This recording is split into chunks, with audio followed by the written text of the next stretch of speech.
దేవునికి స్తోత్రములు. ప్రభునందు ప్రియమైన దేవుని సంగమ, ప్రభు అయిన యేసుక్రీస్తు నామంలో మీ అందరికీ కూడా స్వాతంత్ర దినోత్సవ శుభాకాంక్షలు తెలియజేస్తున్నాను. దేవుని కృపను బట్టి, ప్రేమను బట్టి మనము భారతదేశం యొక్క 79వ స్వాతంత్ర దినోత్సవ వేడుకలు జరుపుకోవడానికి దేవుడు మనకిచ్చిన శ్రేష్టమైన సమయమును బట్టి దేవునికే ఘనత, మహిమ, ప్రభావములు చెల్లును గాక. పరిశుద్ధ గ్రంథంలో మనం చూస్తే గలతీయులకు రాసిన పత్రిక 5వ అధ్యాయము 1వ వచనంలో ఈ స్వాతంత్రము మనకు యేసుక్రీస్తు నామములో వచ్చి ఉన్నది, యేసు ప్రభువు మనకి స్వాతంత్రమును దయచేసి ఉన్నాడు అనేసి దేవుని యొక్క వాక్యము సెలవిస్తున్నది. ప్రియులారా, నిజంగా దేవుడు మన ఎడల ప్రేమ కలిగి మనల్ని ఆయన యొక్క ప్రేమ ద్వారా, కృప ద్వారా మనందరినీ కూడా అపవాది యొక్క బంధకం నుంచి మనకు విడుదల దయచేసి ఉన్నాడు. అపవాది యొక్క దాస్యత్వముల నుంచి దేవుడు మనల్ని విడిపించినాడు. అపవాది యొక్క క్రియల ద్వారా మనల్ని లయపరిచినాడు. యేసు ప్రభువు మనల్ని సంపూర్ణమైన స్వతంత్రులుగా చేసి ఉన్నాడు. దేవుడు మనల్ని ఆశీర్వదించున్నాడు.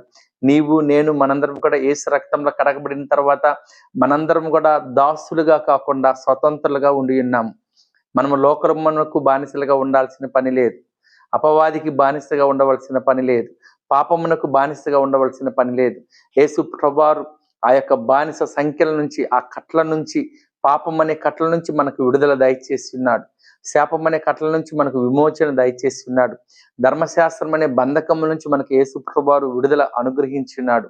ప్రియులారా, నీవు, నేను, మనము ఈ అనుభవిస్తున్న స్వాతంత్రం బట్టి యేసు ప్రభువుకి ఎల్లవేళలా స్తుతులు, స్తోత్రం చెల్లిస్తూ మన దేశం కొరకు, మన దేశ నాయకుల కొరకు, మన రాష్ట్ర నాయకుల కొరకు, ప్రభుత్వం కొరకు, అధికారుల కొరకు మనము ఎల్లవేళలా ప్రార్థించే వారిగా ఉండాలి. ఎందుకంటే బైబిల్ చెప్తున్నమాట, తిమోతికి వ్రాసిన పత్రిక 2వ అధ్యాయము 1వ వచనం ప్రకారము మనందరం కూడా సంపూర్ణమైన భక్తియు, మాన్యతయు కలిగి సుఖముగాను, నెమ్మదిగాను జీవించాలి అంటే మనము దేశంలో ఉన్న అధికారులందరి కొరకు ప్రార్థించాలి.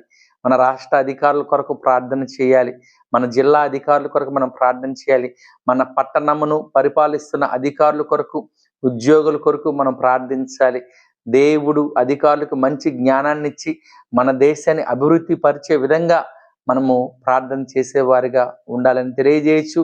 మరి ఒకసారి మీ అందరికీ కూడా స్వాతంత్ర దినోత్సవ శుభాకాంక్షలు తెలియజేయచ్చు. దేవుడు మిమ్ములను, మీ కుటుంబాలని మెండారులుగా దీవించి ఆశీర్వదించును గాక. ఆమేన్.